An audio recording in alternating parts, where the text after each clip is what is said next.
Amerika Serikat dan Eropa makin tertinggal.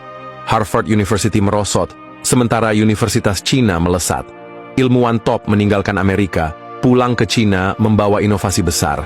Ekonomi dunia pun berubah, Cina kini resmi jadi yang terbesar, menyalip Amerika. Dalam teknologi, Cina sudah unggul dalam kecerdasan buatan dan komunikasi satelit. Apakah ini awal kejatuhan Barat? Simak video ini sampai selesai untuk mengungkap semuanya.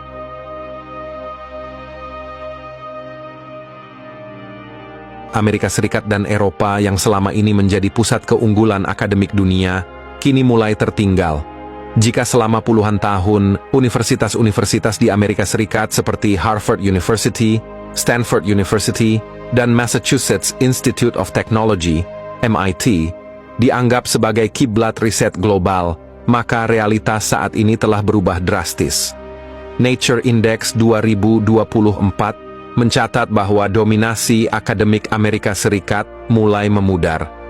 Harvard University yang masih bertahan di peringkat pertama justru mengalami penurunan skor riset sebesar 3%, sementara universitas top lainnya seperti Stanford University justru anjlok 20%. Sebaliknya, universitas-universitas Cina mengalami kenaikan pesat dan kini menguasai peringkat global. Dari posisi kedua hingga ke-9, semuanya didominasi oleh institusi Cina seperti Chinese Academy of Sciences, Peking University, dan Tsinghua University. Lonjakan ini bukan kebetulan, melainkan hasil dari investasi besar-besaran pemerintah Cina dalam dunia riset dan inovasi. Tren ini semakin diperkuat dengan gelombang kepulangan ilmuwan Cina yang sebelumnya berkarier di Amerika dan Eropa. Profesor-profesor top yang dulunya mengabdi di universitas-universitas elit Barat kini memilih kembali ke Cina, ditarik oleh insentif besar, dana riset melimpah, serta komitmen pemerintah dalam membangun ekosistem akademik yang lebih maju. Contohnya, Gao Hajian, seorang fisikawan kuantum yang sebelumnya mengajar di Stanford University, kini telah bergabung dengan Universitas Tsinghua. Kun Liangguan, ahli biokimia yang telah berkarier lebih dari 30 tahun di Amerika Serikat, kini memilih pulang dan memimpin riset di Cina. Yang lebih mengejutkan, bukan hanya ilmuwan kelahiran Cina yang memilih kembali. Cina juga sukses menarik ilmuwan dari negara lain. Li Jijin, ilmuwan NASA yang sebelumnya bekerja sama dengan Angkatan Laut Amerika Serikat, kini telah berpindah ke universitas top di Shanghai. Yao Xingtung, seorang matematikawan kelas dunia, meninggalkan Harvard University untuk fokus mengajar di Universitas Tsinghua. Fenomena ini menandakan bahwa China telah menjadi pusat gravitasi baru dalam riset ilmiah dunia, menggantikan dominasi Barat yang selama ini dianggap tak tergoyahkan.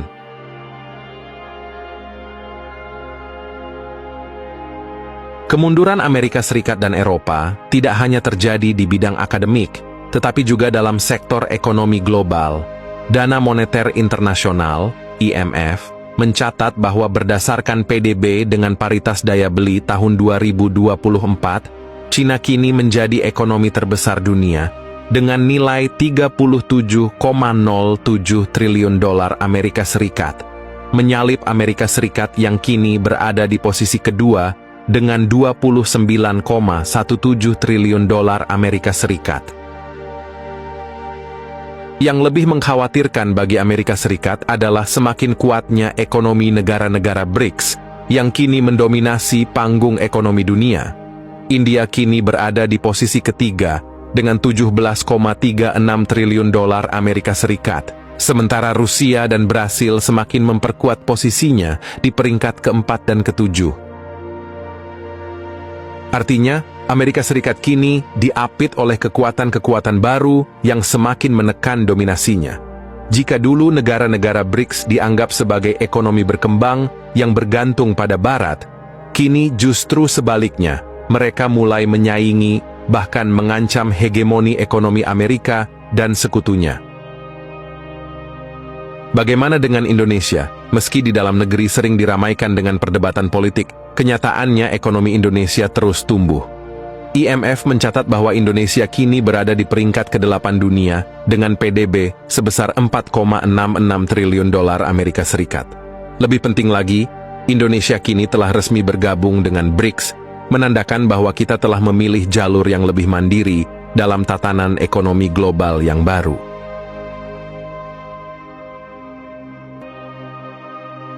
Jika ada satu bidang di mana Cina semakin sulit disaingi oleh Amerika Serikat dan Eropa, maka itu adalah teknologi. Cina kini bukan hanya negara dengan jumlah paten teknologi terbanyak, tetapi juga pionir dalam pengembangan energi masa depan. Salah satu terobosan terbesar Cina adalah matahari buatan, proyek reaktor fusi nuklir yang mampu mencapai suhu 120 juta derajat Celcius, 7 kali lebih panas dari inti matahari asli. Proyek ini, yang diberi nama Experimental Advanced Superconducting Tokamak, ditargetkan akan selesai pada tahun 2035 dan siap digunakan secara komersial pada tahun 2050. Jika sukses, Cina akan menjadi pemimpin utama dalam revolusi energi bersih, meninggalkan ketergantungan dunia terhadap bahan bakar fosil. Selain itu, Cina juga mulai menguasai sektor kecerdasan buatan AI. Amerika Serikat yang selama ini mendominasi dengan OpenAI kini mulai tersaingi oleh DeepSeek AI, teknologi kecerdasan buatan yang dikembangkan Cina dan kini mulai diadopsi oleh Rusia. Bahkan, Presiden Rusia Vladimir Putin telah memerintahkan Sberbank, bank terbesar Rusia, untuk bekerja sama dengan Cina dalam pengembangan AI, sebagai langkah untuk menghindari ketergantungan pada teknologi barat.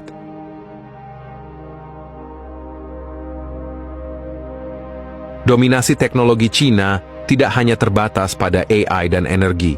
Kini, Cina telah mengalahkan Starlink milik Elon Musk dalam perlombaan komunikasi satelit. Perusahaan Changguang Satellite Technology telah sukses mengembangkan sistem komunikasi laser dari satelit ke darat dengan kecepatan 100 gigabit per detik, yang berarti 10 kali lebih cepat dari teknologi komunikasi satelit Amerika Serikat. Keunggulan ini menjadi pukulan besar bagi dominasi Amerika Serikat di bidang komunikasi global. Saat Starlink masih sibuk dengan komunikasi antar satelit, Cina telah berhasil menerapkannya langsung ke bumi dalam skala besar. Target mereka, 300 satelit dengan teknologi ini akan siap beroperasi pada tahun 2027. Dengan semua inovasi ini, Cina semakin mengukuhkan diri sebagai pemimpin baru dalam teknologi global. Amerika Serikat, yang dulu tak tergoyahkan dalam bidang inovasi, kini mulai tertinggal. Sementara Eropa semakin kehilangan relevansinya dalam persaingan teknologi dunia.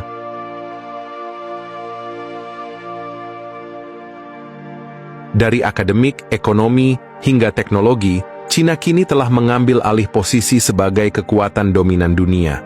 Amerika Serikat dan Eropa yang selama ini berada di puncak harus menghadapi kenyataan bahwa mereka tidak lagi memiliki monopoli atas kemajuan global. Negara-negara BRICS kini semakin solid dalam membangun blok ekonomi dan teknologi baru yang mampu menyaingi bahkan melampaui Barat.